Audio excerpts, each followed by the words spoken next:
الرحيم يا أيها الذين آمنوا لا تلهكم أموالكم ولا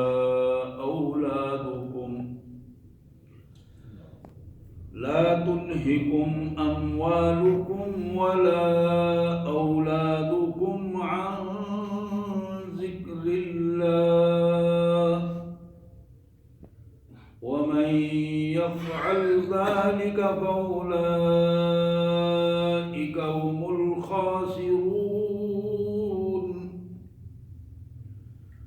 وأنفقوا مما رزقناكم قبل أن يأتي أحدكم الموت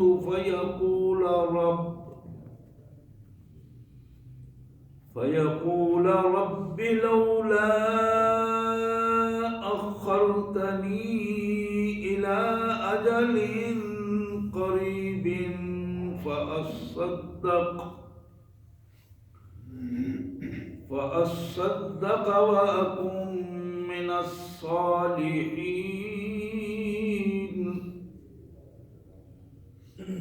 ولن يؤخر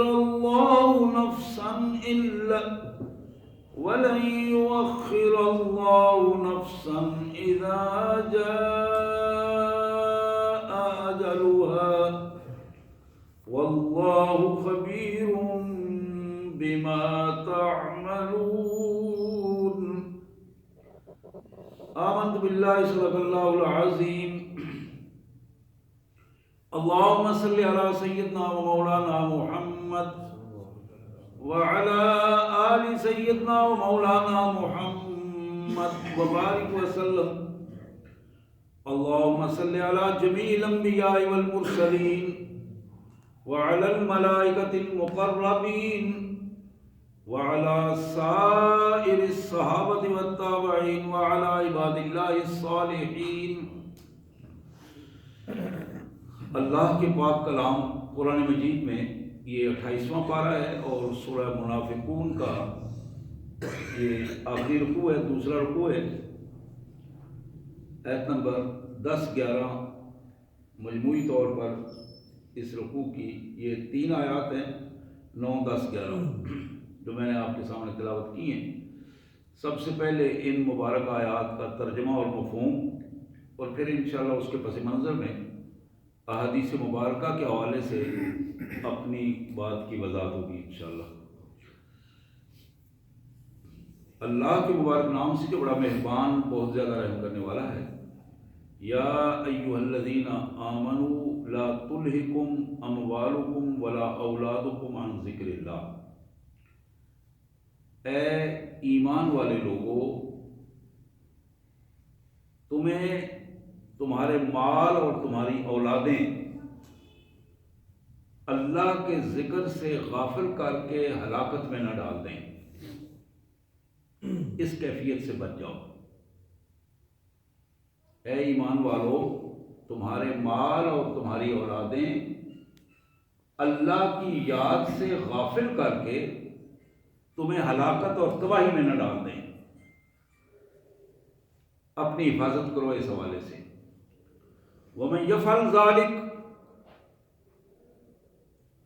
جو اس بے اعتنائی میں پڑ گیا، جو اپنے مال اور اولاد کے حوالے سے جس نے اپنے آپ کو ان دونوں کی خدمت کے لیے لگا دیا، مال کمانے میں لگا رہا، اسے بچانے میں لگا رہا اور اولاد کی تک کے تحفظ میں لگا رہا اور اسی کیفیت میں اپنے آپ کو لگا دیا. وَمَن يَفْعَلْ ذَلِكَ فَأُولَٰئِكَ هُمُ الْخَاسِرُونَ.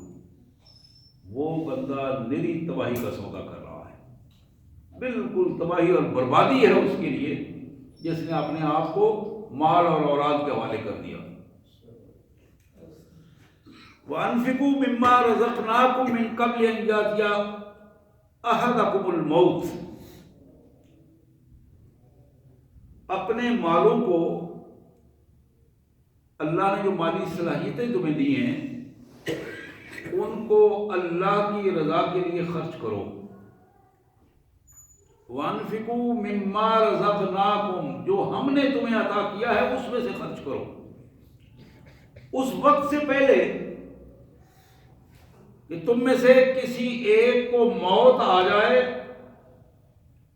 اور موت کی اس کشمکش میں، زندگی اور موت کی کشمکش میں، فَيَقُولَ رَبِّ لَوْلَا أَخَّرْتَنِي إِلَىٰ أَجَلٍ قَرِيبٍ،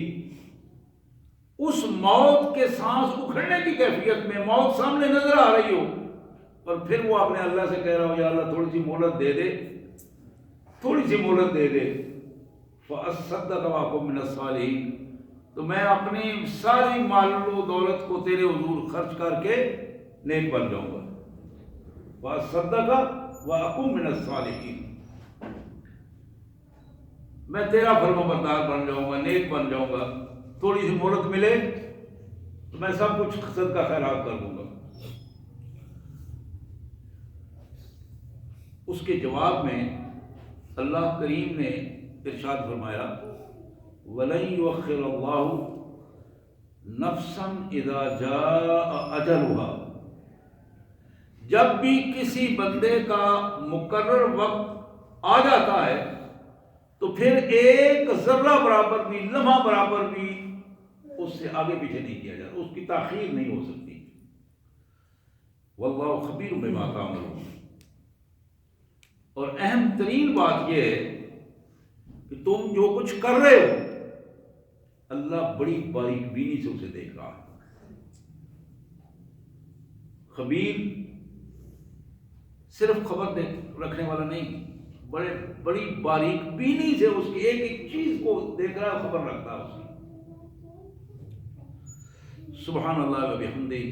سبحان اللہ العظیم وبحمدہ، نستغفر اللہ یا ارحم الراحمین، وصلی اللہ علی النبی وعلی آلہ واصحابہ وازواجہ وبناتہ وبارک وسلم۔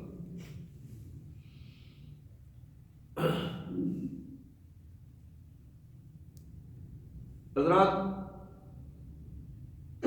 یہ بات ہم مانیں یا نہ مانیں، لیکن یہ طے ہے کہ ہمارا اس دنیا میں ملکیت کے اعتبار سے کوئی چیز موجود نہیں ہے۔ انسان، اس کے جسم کی ایک ایک چیز اللہ کی امانت ہے، اور اس کے پاس جو کچھ موجود ہے اپنے جسم کے علاوہ وہ بھی اللہ کی امانت ہے اس کے پاس۔ اس کائنات میں جب بندہ آیا اور اس میں کوئی دلیل دینے کی ضرورت نہیں، وہ بندہ خالی ہاتھ تھا، اس کے پاس کچھ بھی نہیں تھا۔ اور یہ وہ مشاہدہ ہے کہ وہ بندہ، آنے والا فرد جس نے یہ دنیا دیکھی، وہ کپڑے کا بھی محتاج تھا، اس کے پاس اپنے جسم کو ڈھانپنے کے لیے کپڑا بھی نہیں تھا اور شعور بھی نہیں تھا۔ اور یہ اللہ کا بڑا احسان ہے۔ وَأَنفِقُوا مِمَّا رَزَقْنَاكُمْ، دیتے ہم ہیں، نام تمہارا لگا دیتے ہیں، تم اپنے ہاتھ سے دے دو، تمہارا نام بن جائے گا، ثواب تمہیں مل جائے گا۔ پیسے ہم دیتے ہیں، تم جاؤ ہلکا رہو، ثواب تمہیں مل جائے گا، زندگی تمہاری سنور جائے گی، مال ہمارا لگے گا۔ وَأَنفِقُوا مِمَّا رَزَقْنَاكُمْ، ہم تمہیں دے رہے ہیں، جاؤ کسی غریب کی مدد کرو، رشتہ دار کو دے آؤ، غریب کو ڈھونڈو، رات کے اندھیروں میں بغیر اطلاع دیے اس کے گھر پہنچاؤ، دیکھو ہم تمہیں دے رہے ہیں، اور ہمارے دیے ہوئے کو آگے پہنچا دو، نام تمہارا بن جائے گا، ہمارا نام لینے کی ضرورت نہیں ہے تمہیں۔ وَأَنفِقُوا مِمَّا رَزَقْنَاكُمْ۔ اور قرآن نے ایک بڑی خوبصورت بات کہی، بڑی دو ٹوک بات ہے، لَإِن شَكَرْتُمْ لَأَزِيدَنَّكُمْ، تم جتنا زیادہ مال کو خرچ کر کے، ہمارے دیے ہوئے مال کو جتنا زیادہ خرچ کرو گے اور اللہ کے حضور شکر کا رویہ اختیار کرو گے، ہم اتنا زیادہ تمہیں عطا کرتے چلے جائیں گے۔ اور اس کا درمیانی راستہ نہیں رکھا شکر کے ساتھ آگے کفر کا کی بات بتائی، یا شکر ہے یا کفر ہے، نہ شکری ہے۔ علماء نے مفسرین نے اس کا ترجمہ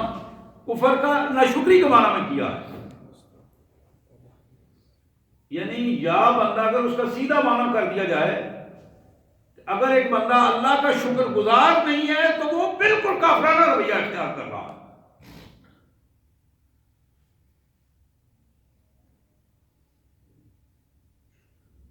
سنن نسائی کی ایک روایت جناب ابو ہریرہ رضی اللہ تعالیٰ عنہ کے روایت کردہ الفاظ، محمد کریم جناب خاتم النبیین صلی اللہ علیہ وسلم کا ارشاد، لا یجتمع غبار فی سبیل اللہ ودخان جہنم فی جوف عبد ابدا، کہ لوگوں یہ نہیں ہو سکتا، اللہ کبھی بھی ایسا نہیں کریں گے کہ اللہ کی راہ میں جس بندے نے اپنے آپ کو لگا دیا اور اپنی صلاحیتوں کو لگا دیا، وہ بندہ جو چلتا ہوا جہادی راستے میں چلا اور گرد و غبار اڑا اور اس کے اوپر پڑا، وہ جہادی راستے کا جو خالصتاً اللہ کی راہ کے لیے تھا، اللہ کی رضا کے لیے تھا، اس راستے کا غبار اور جہنم کا دھواں ایک بندے کے اوپر اکٹھا نہیں ہو سکتا۔ اور پھر فرمایا لا یجتمع شکر و ایمان فی قلب عبد ابدا، اور دوسری بات میرے آقا نے یہ فرمائی صلی اللہ علیہ وسلم، بخل، دل کی تنگی، پیسے کو سمیٹ کے رکھنا، شوق کہتے ہیں دل کے اندر ایسے گھبراہٹ پیدا ہو جانی پیدا کرتے وقت، وہ دل کی تنگی اور بخل جو ہے وہ اور ایمان ایک بندے کے دل میں اکٹھے نہیں ہو سکتے، یا بندہ بخیل ہوگا یا ایماندار ہوگا۔ ایمان کی صفت جو ہے وہ خرچ کرنا ہے، اللہ کی دی ہوئی امانت کو اللہ کے بندوں تک پہنچانا ہے۔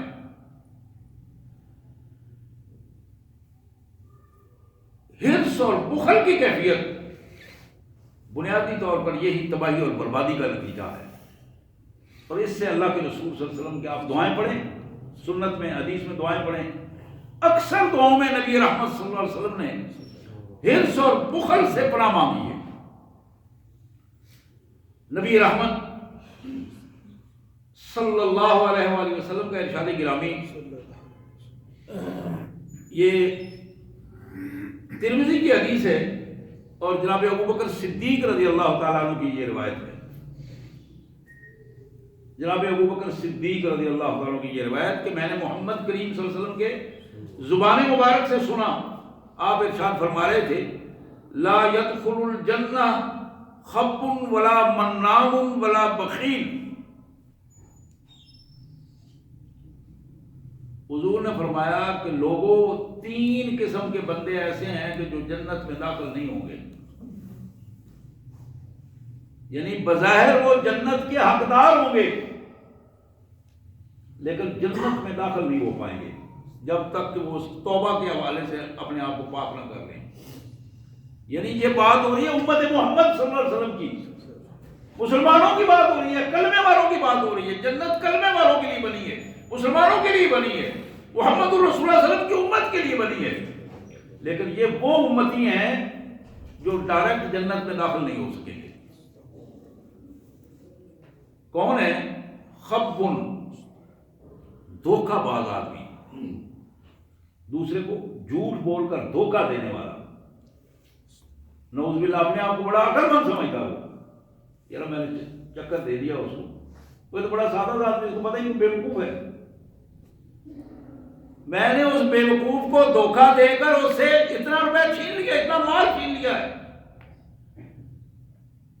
دکاندار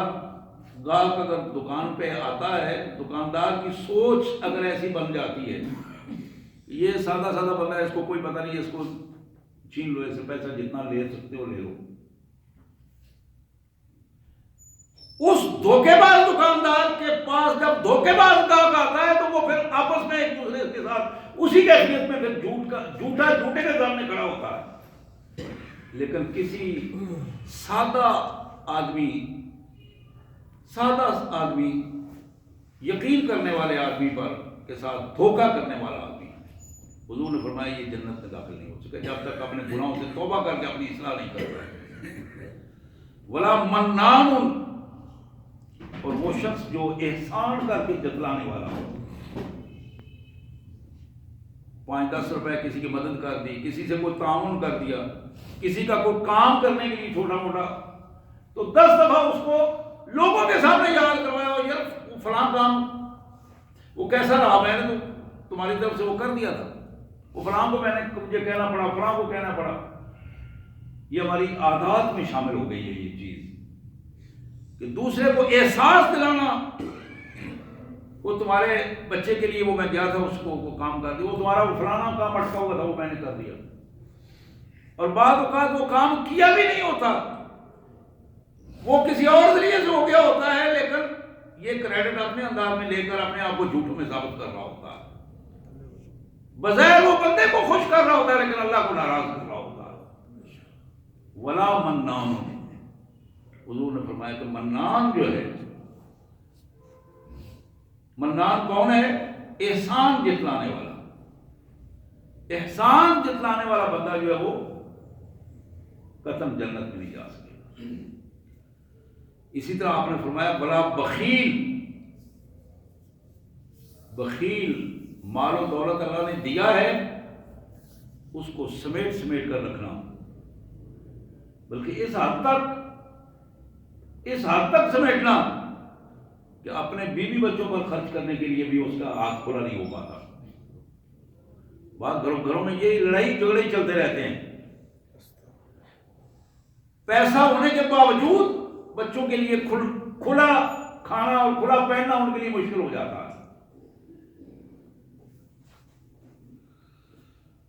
حدیث میں آتا ہے کہ ہندا جب مسلمان ہوئی، یہ جناب ابو سفیان کی رضی اللہ تعالیٰ عنہ کی بیوی ہندا فتح مکہ کے بعد مسلمان ہوئی. جناب ابو سفیان بھی فتح مکہ کے بعد مسلمان ہوئے. پہلے دشمن اسلام تھے، اللہ نے مہربانی کی مسلمان ہو گئے، شرف صحابیت ملا، اور اس بعد میں بڑی ہمت بھی کی، اپنی صلاحیتیں لگائیں دین کے لیے انہوں نے رضی اللہ تعالیٰ عنہ. تو ہندا ایک دن کہنے لگی، اللہ کے رسول صلی اللہ علیہ وسلم سے سوال کرنے لگی کہ میرے آقا یہ ارشاد فرمائیے، آپ تو جانتے ہیں ابو سفیان میرا خامد بخیل ہے، اس کا ہاتھ ذرا سمٹا ہوا ہے، گھر کے اخراجات کے لیے بچوں کے لیے پیسے ویسے نہیں دیتا، کیا مجھے اجازت ہے کہ میں اپنی ضرورت کی چیز اس کے جیب سے نکالوں؟ حضور نے فرمایا ہاں چچی تھی، ہاں چچی نکال لیا کرو، لیکن اتنا لینا جتنا تمہاری ضرورت ہے، ضرورت سے زیادہ نہ لینا، اللہ کو ضرور اس کا جواب دینا پڑے گا. لیکن اگر ابو سفیان نہیں دیتا تو ضرورت کے مطابق نکالا جا سکتا ہے. یعنی بخیل آدمی کی بیوی کو بھی اللہ نے اجازت دی ہے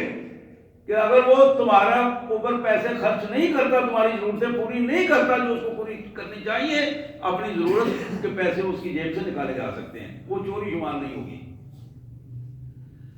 تو یہ 3 افراد کے بارے میں نے عرض کیا.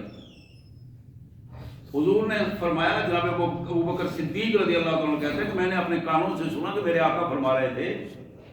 دھوکہ باز آدمی، احسان جتلانے والا آدمی اور بخیل آدمی جب تک ان حرکتوں سے توبہ کر کے اپنی اصلاح نہیں کر لے گا وہ بندہ جنت میں داخل نہیں ہو پائے گا. جنت میں داخل لا يدخل الجنہ. اسی طرح جناب محمد کریم صلی اللہ علیہ وآلہ وسلم کی ایک بڑی خوبصورت حدیث، معجم طبرانی کی یہ حدیث، جناب عبداللہ بن عباس رضی اللہ تعالیٰ عنہ کی یہ روایت. حضور فرماتے ہیں خلق اللہ جنہ،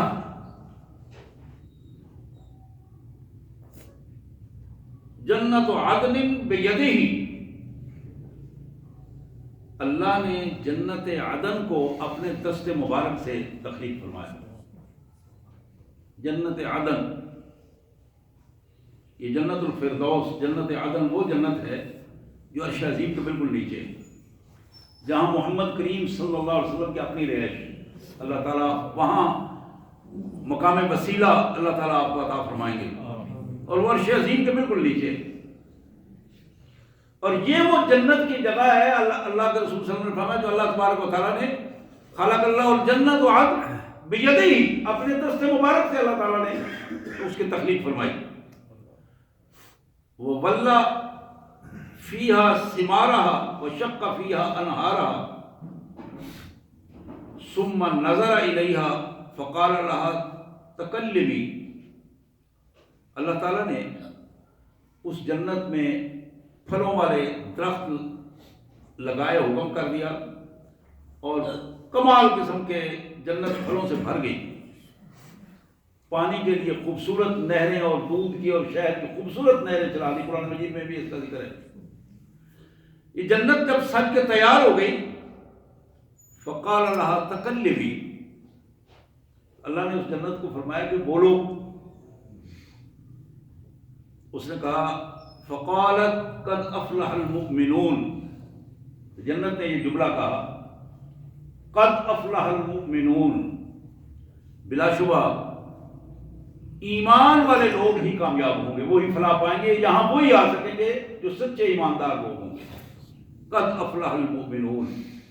اللہ سے دعا ہے یہ ایمان کی یہ کیفیت اللہ تعالیٰ ہمیں عطا فرمائے تاکہ اس جنت کے وارث ہم بھی بن سکیں۔ تو جنت نے کہا قد افلح المؤمنون، سچے ایماندار جنتی وہی ہوں گے۔ اللہ نے فرمایا وعزتی وجلالی لا یجاورنی فیک بخیل، مجھے اپنی عزت کی قسم، مجھے اپنے جلال کی قسم، تمہارے اندر میں کسی بخیل کو نہیں آنے دوں گا تو وہ میرا پڑوسی بنے۔ یہ میرا گھر ہے جنت، میں نے اسے بنایا ہے، میں اپنے اس گھر جنت میں اپنے بندوں کو آنے دوں گا جو سخی ہیں۔ لا یجاورنی فیک بخیل، تمہارے اندر کوئی بخیل آ کے میرا پڑوسی نہیں بن سکے گا۔ سبحان اللہ و بحمدہ، سبحان اللہ العظیم۔ اللہم انا نسألک الجنہ ونعوذ بک من النار، یا عزیز و یا غفار یا ذا الجلال والاکرام۔ حضرات، جناب ابو ہریرہ رضی اللہ تعالیٰ عنہ کی ایک روایت جو جامع ترمذی میں محمد کریم صلی اللہ علیہ وسلم نے ارشاد فرمایا کہ السخی قریب من اللہ، قریب من الجنہ، قریب من الناس وبعید من الناس۔ اللہ کا دیا ہوا پیسہ، صلاحیتیں خرچ کر دینے والا اللہ کی رضا کے لیے، یہاں بڑا باریک فرق ہے۔ آپ اپنے اوپر بھی پیسہ خرچ کریں، اللہ کا انعام سمجھ کر اسے اللہ کی رضا کے لیے خرچ کریں تو اس کا بھی آپ کو اجر ملے گا۔ بچوں کے اوپر خرچ کریں، بیوی کے اوپر خرچ کریں، اپنے رشتہ داروں پر خرچ کریں، غریبوں، یتیموں، مسکینوں پر، جہاں جہاں مسجد میں دیں، مدرسے میں دیں، لیکن یہ بات ذہن میں رہنی چاہیے کہ فی سبیل اللہ، للہ، اللہ کی رضا کے لیے ہو، اس میں دوسرے کی شرکت اللہ کو گوارا نہیں ہے، اللہ کو شرکت گوارا نہیں ہے۔ خالصتاً اللہ کی رضا کے لیے یہ کام ہوگا، اللہ تبارک و تعالی اس کا اجر عظیم کی صورت میں عطا فرمائیں گے۔ فرمایا السخی قریب من اللہ، اللہ کی راہ میں رزق، اللہ کا دیا ہوا رزق خرچ کرنے والا اللہ کے قریب ہوتا چلا جاتا ہے۔ جتنا زیادہ وہ خرچ کرتا ہے اتنا زیادہ اللہ تعالیٰ کی قربت اسے ملتی ہے۔ قریب من الجنہ، جنت کے قریب ہوتا چلا جاتا ہے، اس کا سفر جنت کے طرف سمٹتا چلا جاتا ہے۔ قریب من الناس، اللہ تعالیٰ لوگوں کے دلوں میں اس کا احترام پیدا کر دیتے ہیں، لوگوں کے وہ قریب ہوتا ہے۔ بعید من النار، آگ سے دور ہوتا چلا جاتا ہے۔ جیسے جیسے وہ اپنی مالی صلاحیتوں کو اللہ کی رضا کے لیے خرچ کرتا ہے، اللہ تعالیٰ اس جہنم کو اس سے دور کرتے چلے جاتے ہیں۔ اور پھر فرمایا والبخیل بعید من اللہ، بخیل جتنا بخل کرتا ہے، جتنا پیسہ گن گن کے سمیٹ سمیٹ کے بینک سٹیٹمنٹ ڈیلی چیک کرتا ہے، آج کل تو چونکہ موبائل پہ آ رہی ہوتی ہے نا جی، تو ڈیلی کلک کر کے چیک کرتا ہے کہ اس میں کتنا مال جمع ہو گیا ہے۔ الذی جمع مالا وعددا، قرآن نے کہا نا مال جمع بھی کرتا ہے اور پھر اس کو گن گن کے رکھتا ہے۔ یہ بخیل کون ہے؟ بعید من اللہ، اللہ سے دور ہوتا چلا جاتا ہے، اللہ کی رحمت سے دور ہوتا چلا جاتا ہے۔ بعید من الجنہ، جنت سے بھی دور ہوتا چلا جاتا ہے، جنت کا سفر اس کا کھوٹا ہوتا چلا جاتا ہے۔ وہ بعید من الناس، لوگوں سے دور ہوتا ہے، لوگوں کے دلوں میں اس کے لیے نفرت پیدا ہونا شروع ہو جاتی ہے۔ وہ قریب من النار، آگ کا سفر اس کا قریب ہو جاتا ہے، جہنم اس کے قریب ہوتی چلی جاتی ہے۔ اور یہ آخری جملہ بڑا اہم جملہ ہے میرے لیے بھی، آپ کے لیے بھی۔ حضور نے فرمایا صلی اللہ علیہ وسلم،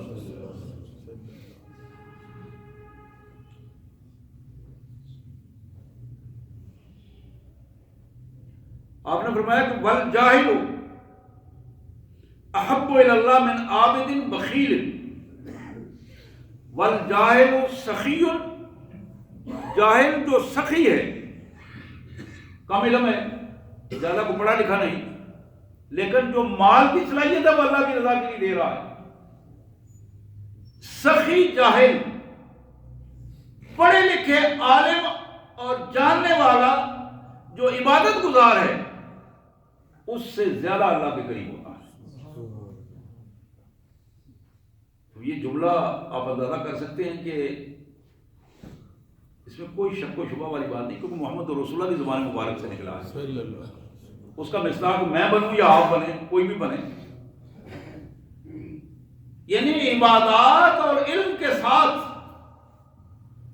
اہم رشتہ یہ ہے کہ وہ اللہ کی رضا کے لیے خرچ کرنے والا ہو اور کھلے ہاتھ سے خرچ کرنے والا ہو۔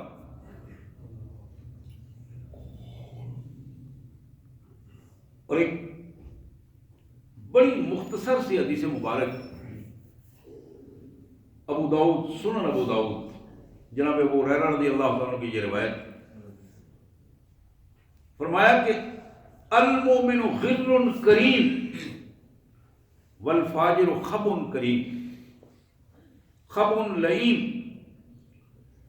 مومن کی صفت دو صفتیں ہیں، مومن بڑا بھولا بالا اور سادہ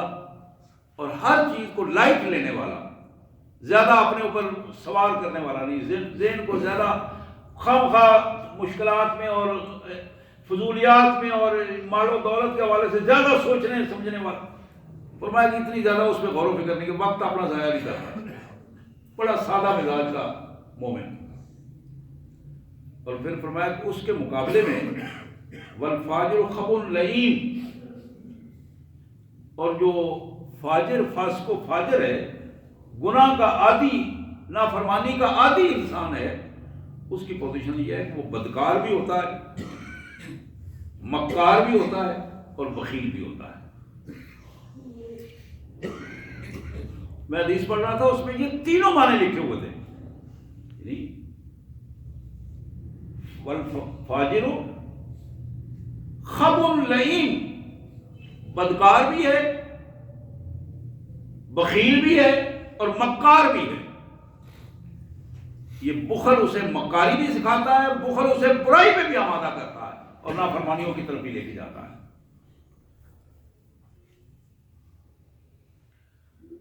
ترمذی کی ایک اور بڑی اہم حدیث مبارک، جامع ترمذی، اللہ کے حبیب صلی اللہ علیہ وآلہ وسلم کا یہ فرمان، آپ اس حدیث مبارک کو ذرا سنیے، اندازہ ہوگا آپ کو کہ محمد کریم صلی اللہ علیہ وسلم نے کس انداز میں ہماری تربیت فرمائی ہے، کیونکہ یہ تو وہی ہے، رسول اللہ صلی اللہ علیہ وسلم کی زبان مبارک سے جو الفاظ نکلے وہ وہی ہیں، اور ان وہی کے الفاظ کو اگر یہ ہمارے دلوں کے اندر اترے نہیں اور عمل پر آمادہ نہ کریں، پھر اس سے بڑی کوئی بدبختی نہیں ہے، اس سے بڑی کوئی بدبختی نہیں کہ اگر وہی کے الفاظ ہمارے دل و دماغ اسے قبول نہ کریں اور عمل کے مطابق ڈھلے نہیں، اس سے بڑی کوئی بدبختی نہیں۔ یہ بہت بڑی بدبختی کی بات ہے۔ ایمان کا تقاضا یہ ہے کہ جہاں اللہ اور اللہ کے رسول کا ارشاد آئے، دل و دماغ وہاں سرنڈر کرتا ہے، اسے قبول کرے، خوشی سے برضا اور رغبت قبول کرے، اور عملی زندگی میں اس کے مطابق اپنے آپ کو ڈھال دے۔ تو یہاں میرے آقا صلی اللہ علیہ وسلم نے فرمایا اذا کان امراؤکم خیارکم واغنیاؤکم سمحاؤکم وامورکم شورا بینکم فظاہر الارض خیر من بطنہا۔ لوگوں، جب تمہارے انتظامی امور کے لوگ، امراء پیسے والے لوگ اور انتظامی امور کے لوگ، ان دونوں کے حوالے سے بات ہے، یعنی ایک امراء وہ ہیں جو صدر وزیر اعظم والی لائن نیچے تک آ رہی ہے، صوبائی اور ضلعی تک نیچے تک، ایک تھانے دار سے لے کر صدر پاکستان تک، یہ بھی امراء ہیں، ایک لائن یہ ہے۔ دوسری لائن یہ ہے کہ ہمارے یہ جو جاگیردار ہیں، بڑی بڑی زمینیں، بڑے بڑے کارخانے، اور ان بعض پیسے کا پتہ ہی نہیں ہے کہ وہ کتنا آ رہا ہے، کہاں جا رہا ہے، کیسے